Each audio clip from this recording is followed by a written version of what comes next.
Hello everyone, welcome to Algebra Study World. আমি আলোচনা করব প্রাচীন অসমের ইতিহাস থেকে আধুনিক যুগের অসমের ইতিহাস পর্যন্ত। দেখতে পাচ্ছ এখানে প্রাক ঐতিহাসিক অসম, এখানে দানব বংশ। অর্থাৎ অসমের দানব বংশ প্রাক ঐতিহাসিক অসমের প্রথম রাজত্ব করেছিল যে বংশ, সেই বংশের নাম ছিল দানব বংশ। এই দানব বংশের প্রথম প্রতিষ্ঠাতা হলেন মহিরাঙ্গা দানব। দানব বংশের শাসকের রাজধানী ছিল মাইলম, অর্থাৎ মহিরাঙ্গা দানব যিনি ছিলেন ওনার রাজধানী ছিল মাইলম। দানব বংশের দ্বিতীয় শাসক যিনি ছিলেন খাট্টাসুর। দানব বংশের তৃতীয় শাসক তিনি ছিলেন সম্বাসুর। দানব বংশের চতুর্থ শাসক তিনি ছিলেন রত্নাসুর। তারপরে আসলে পঞ্চম শাসক যিনি ছিলেন গাট্টাসুর।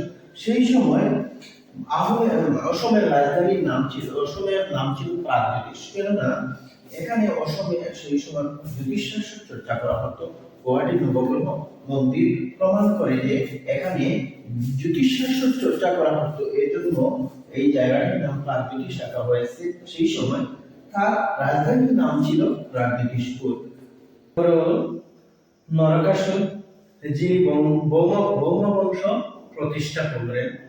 বৌমা বংশের প্রতিষ্ঠাতা হলেন নরকাসুর। নরকাসুর কামরূপের প্রথম রাজা।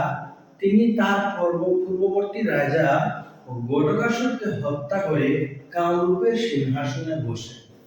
এখানে বলছে যে নরকাসুর তার আগের যে রাজা ছিলেন এই রাজাকে হত্যা করে তিনি কামরূপের সিংহাসনে বসে তিনি বৌমা বংশ প্রতিষ্ঠা করেন।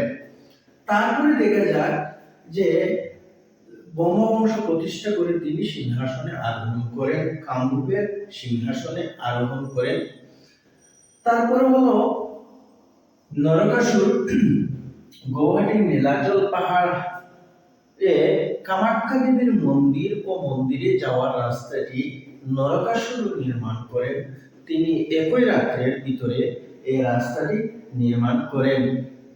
নরকাসুর ছিলেন কামরূপের প্রথম রাজা।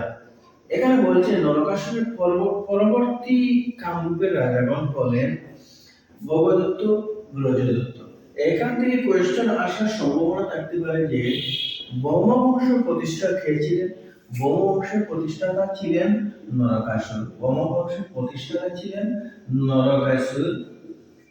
নরকাসুর ছিলেন বৌমা বংশের প্রতিষ্ঠাতা। নেক্সট কোয়েশ্চেন আসতে পারে যে কামরূপের প্রথম রাজা কে ছিলেন? নরকাসুর ছিলেন কামরূপের প্রথম রাজা। নরকাসুর ছিলেন কামরূপের প্রথম রাজা। তারপরে হলো নীলাচল পাহাড়ে কামাখ্যা দেবীর মন্দিরে যাওয়ার রাস্তাটি কে নির্মাণ করেন? নরকাসুর নির্মাণ করেছেন। তারপরে আসতে পারে যে নরকাসুরের পরবর্তী রাজা কে ছিলেন? ভগদত্ত, ব্রজদত্ত ছিলেন নরকাসুরের রাজার পরবর্তী রাজাগণ। এই হলো বঙ্গবংশ নরকাসুর সম্পর্কে একটি ধারণা দিয়ে দিলাম।